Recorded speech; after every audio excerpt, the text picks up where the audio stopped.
안녕하세요. 이번 주 초심자 강의를 맡은 신유미입니다.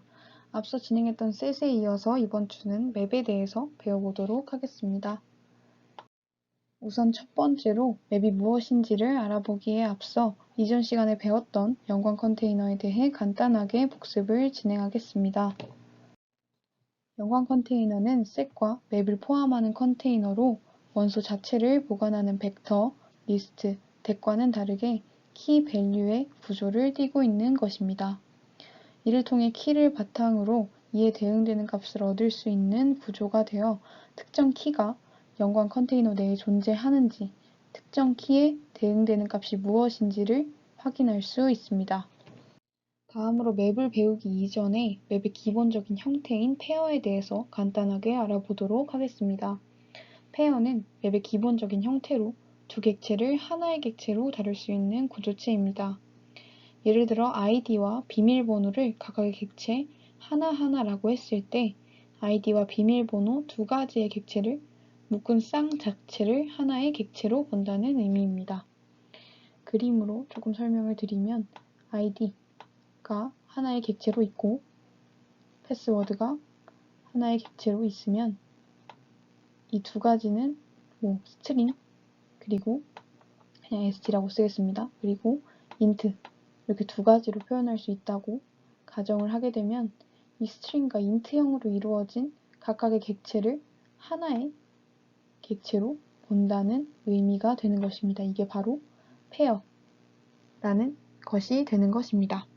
이 페어 구조체는 유틸리티나 벡터 헤더 파일 하나 중 그 중에 하나를 추가하면 사용할 수 있고 선언은 페어, 타입 1, 타입 2 아까 말씀드렸듯이 string int, int 이런 식의 타입 두 가지와 그리고 이를 생성하는 방법은 makeFair, 타입 1 그리고 타입 2를 넣어주게 되면 생성할 수 있게 되는 것입니다. 즉, 이 생성 시에는 이제 만약에 스트링형과 int형으로 이루어진 그 페어를 선언하게 됐을 때 이 쌍으로 만들어주기 위해 이 안에 들어가는 값은 스트링으로 이루어진 예를 들어서 ei04 이런 식의 id 그리고 패스워드에는 이제 int형이기 때문에 1, 2, 3, 4 이런 식으로 이 값을 넣어줘야지 생성이 된다는 의미입니다. 여기 제가 작성한 글 보시면 페어 객체를 이제 하나 선언하고 string int형으로 이루어진 객체를 선언하고 그 하나의 쌍으로 이루어진 객체를 이제 string 맞게 a, b, c, d, e, f, g 그리고 int형에 맞게 7로 한 쌍의 페어를 만들어주고 나서 그 인자에 접근할 시에는 인자 참조 시에는 p first 그리고 p second, p second, p first 이 객체 안에 있는 첫 번째 인자다 라는 의미에서 first 그리고 second 이런 식으로 접근을 해주게 되는 것입니다. 이런 식으로 페어를 활용할 수 있고 간단하게 생각하시면 두 가지의 정보를 담은 것을 하나의 객체로 취급한다고 생각하시면 됩니다. 예를 들어 제가 아까 말씀드렸던 아이디와 비밀번호를 묶은 쌍을 하나의 원소로 혹은 이름과 주민등록번호를 묶은 쌍을 또 하나의 원소로 보는 것처럼 그렇게 보시면 되는 것입니다. 다음으로 이번 시간에 배울 맵은 앞서 나왔던 연관 컨테이너의 특징인 키, 밸류 구조가 페어된, 즉 키 밸류의 형태가 하나의 쌍으로 된 데이터를 저장하거나 검색하기 위한 자료 구조를 의미합니다. 페어가 맵의 기본적인 형태가 되므로 맵 내의 키는 first, value는 second에 대응되는 것으로 구성됩니다. 그리고 맵은 키값을 기준으로 중복 불가하지만 value 값은 중복이 가능하기도 합니다. 마지막으로 맵은 삽입 시에 기본적으로 오름차순으로 자동 정렬되며 그레이터 조건자를 줌으로써 내림차순 정렬도 가능합니다. 이때 정렬은 키값을 기준으로 합니다.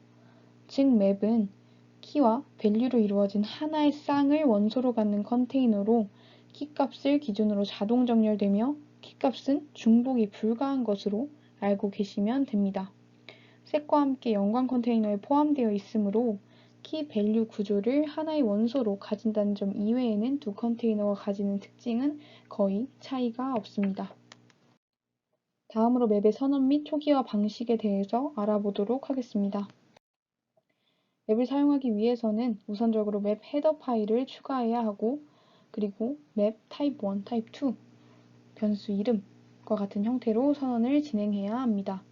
아래 예시를 보시면 맵 string int p는 키의 데이터 타입을 string, 그리고 value의 데이터 타입을 int로 지정하여 빈 맵 p를 생성하는 것입니다. 그리고 그 아래는 변수 이름이 빠지게 됐는데, 변수 이름을 하나 이제 입력하게 되면 여기에 이제 p를 넣어주도록 하겠습니다. 원래는 이렇게 변수 이름까지 써준 다음에 이제 그 변수 이름을 가진 맵에 해당 값을 초기화해라, 이런 식의 의미가 되는 것이고요. 선언 시에는 이때 바로 옆에 원소를 지정해줘서 초기화를 진행하도록 하겠습니다. 그렇게 하는 것입니다. 또한 내림차순으로 정렬 기준을 정하고 비어있는 이제 int 페어 구조의 맵을 형성하는 것은 화면에 나와 있는 표현과 같이 두 자료형 옆에 이제 greater 자료형을 추가해 주는 것입니다.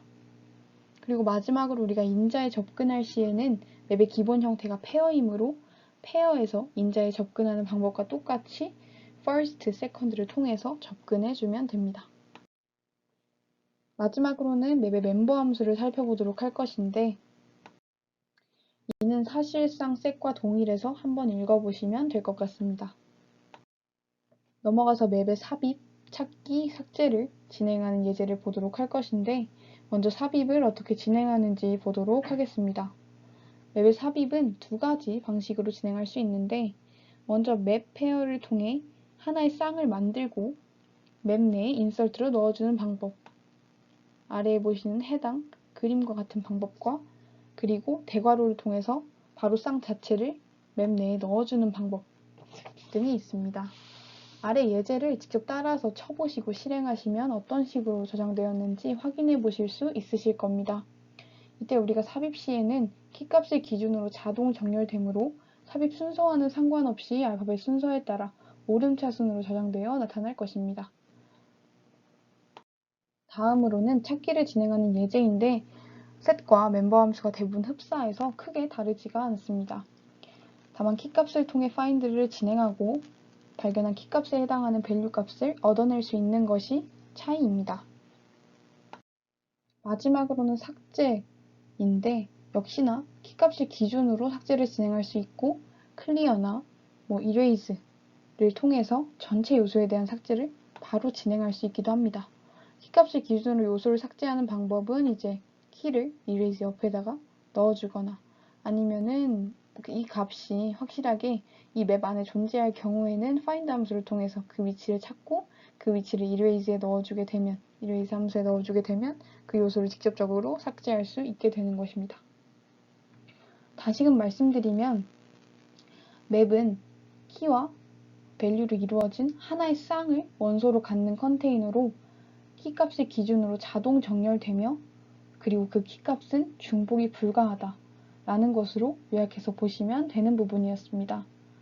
사실상 set과 구조적인 특징 이외에는 유사해서 크게 어렵게 다가오지는 않으셨을 것이라고 생각이 들고, 다시금 맵은 키와 밸류로 이루어진 하나의 쌍을 원소로 갖는 컨테이너다, 두 가지 정보를 한 번에 담을 수 있다 라고 생각해 주시면 되는 부분이었습니다. 이번 주 또한 초심자 강의를 시청해 주셔서 감사하고, 이번 주 학습 과제는 오늘 배운 맵의 특징을 활용하여 풀이하실 수 있는 문제로 준비해 보았습니다.